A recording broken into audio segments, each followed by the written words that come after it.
Welcome back to the channel, everybody. Zach with Money Pit RC. So in today's video is the newer version of the weekly recap. We got a couple things to talk about, so we're gonna get going and get right into it. So as you saw by the thumbnail, we did get an airbrush kit. We got a Vivor, or whatever you call it, off Amazon.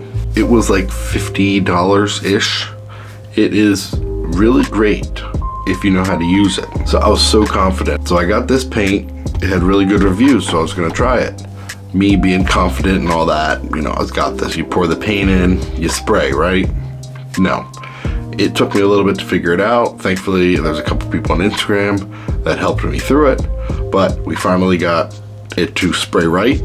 The first time that we did it, we poured the paint in, didn't know anything about thinning it or whatever, and we were spraying, all of a sudden it just clogged. It took me hours to clean it, redid it, same thing. So then I reached out to a buddy and he helped me that you really have to thin it out. You have to have the pressure right and all this stuff.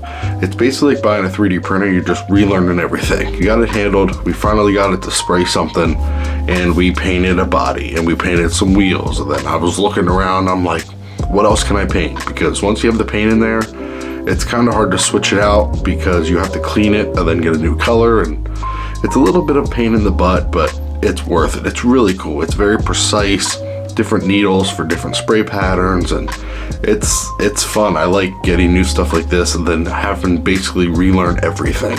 I like to challenge myself. I like to find new stuff and try it, and I won't stop until I get it. I'm just like that. That's how I am. Once I do something, I just have to do it to the end. So we got an airbrush. We're still learning, but it's definitely fun, and it's definitely going to help us with like the detail aspect of either painting bodies or just like the little details and stuff. It's really, I think it's going to be worth it. So this ain't much, but this, the wheels were silver on this thing, and I had some black left over, and I just decided to airbrush them.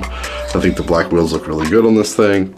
Like I said, it's not perfect, it's not the best, but hey, they were silver, now they're black, so it worked, right? I think it looks pretty cool. I just wanted to try something small. And then we are working on, so we're still working on my buddy's step side right now. Got it painted, got the bed all done. We did find his wheels.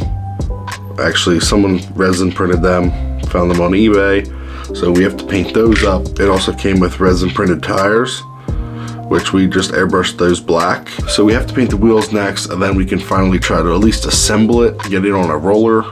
All he wants is a roller, he doesn't want electronics, so I'm thinking of using SCX24 frame rails, just kind of cutting them up a little bit, and then just putting like a metal dowel, and then for the wheels, kind of like Hot Wheels setup, just because he wants it just sitting on this bench, and that's all he wants. So I think that's gonna be really cool. I have to continue working on this project. I fade in and out of stuff, so it might take me a little bit, but jumping into the next section. So I did just release a video of the Losy Micro B. We did put the FuryTech Storm Razor motor in it, and we had the Micro B ESC, but we had a little issue with that. So we got that warranted out. We're waiting for the new one to come in the mail. So I will have a full video on the FuryTech system for the Micro B, but I wanted to release a video of it just running, did some speed runs, put the paddle tires on it.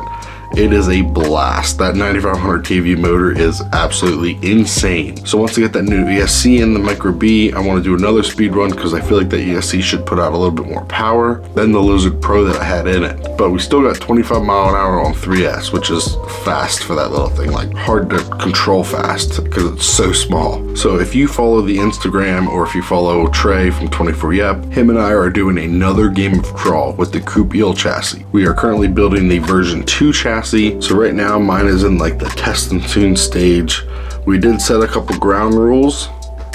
I'm not going to go over those in detail right now because I feel like when we do the video we can talk about that, but we do have a little bit of ground rules, try to keep it fair. So nothing too crazy, but just something to try to keep it fair enough. So with the airbrush I wanted to try something different. So I got the Betty body because I wanted to put it on the Coupe Eel chassis, which it's perfect. So that's what it looks like with the body on it. I think it looks pretty sweet. As you can see, I did paint the body kind of like a glow in the dark effect, and all this writing is on the inside, so I had to mirror write it. You can see right there, that's pretty funny. But don't worry, I put myself in the hood too. So I had to mirror write all the graphics on there, and I think it looks pretty cool. Something different. I just wanted something funny for our challenge. So that's where this one's at. Like I said, test and tune. I'm gonna run it for a little bit. I did order the underdrive gear for it, and I ordered a couple other odds and ends for that. So once that comes, fully test and tune, make sure it's dialed in, make sure it's ready to go, because we're gonna win. No ifs, ands, or buts, we're gonna win. So on my other Coupe chassis, the version 1, we finally got ourselves a battery on axle kit. Well, we bought the file on Cults 3D and we printed it out. I think it works pretty good. Never had one before. I wanted to try it, and this is one of my main performing rigs. So decided to throw it on this because I feel like it should benefit it. I'm going to do a full video on the battery on axle, see if it actually helps, see if it's worth it. So I ran this truck a little bit ago at exactly a certain spot. I know the lines that I took, so I'm going to keep the battery on axle, take it to the same lines, and see if I can do the ones that I didn't do, or if it performs a little bit better.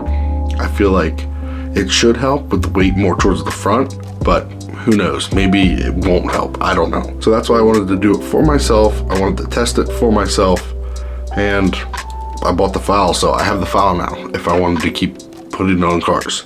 That's the Fairly Odd Mobile. Once I get this thing 100% dialed in, it's coming to you, Trey. Again, I posted a video of, I just bought some cars for my buddy at work. We are currently in the process of redoing a couple of them. We started with the cliffhanger. This thing wasn't terrible. It's already pretty much fully built, but it had some loose ends that we had to take care of. So we made a video of the start of the build process because a whole bunch of people wanted it. So here it is. We started that, ordered some parts for that. Also the C10, we started the build on this. Completely changed out the chassis. Changed out the chassis links. I'm not going to give it full in detail because I'm still working on the video. If you follow the Instagram, I posted a couple vehicles for sale. I want to try to do more like full custom builds. Gonna buy chassis from a whole bunch of people on Etsy, different kind of chassis, you know, all that stuff. So I want to try to diverse my builds. I feel like that'll be really cool because a lot of people make really good chassis. So instead of like having the ones that I have now, I want to try to like cycle in, like, you know, chassis here, chassis there, and then get rid of those and then get new ones because new products are coming out all the time. And I want to try to keep ahead. I have a couple new videos in the works. It's actually starting to get nice out, and daylight savings time is going to turn. So we should be outside crawling a lot more. I definitely, like I said, I want to do comparison videos. So I need outdoor run time. I can't compare anything on my bench. Other than that, not really much has happened. I was at school a week ago. You probably saw. We're back home now. We're gonna get these videos pumped out. Hope you guys enjoyed the video. Make sure to leave a like, comment, subscribe if you haven't already. You know, I enjoy reading through all your feedback. Catch you guys in the next video.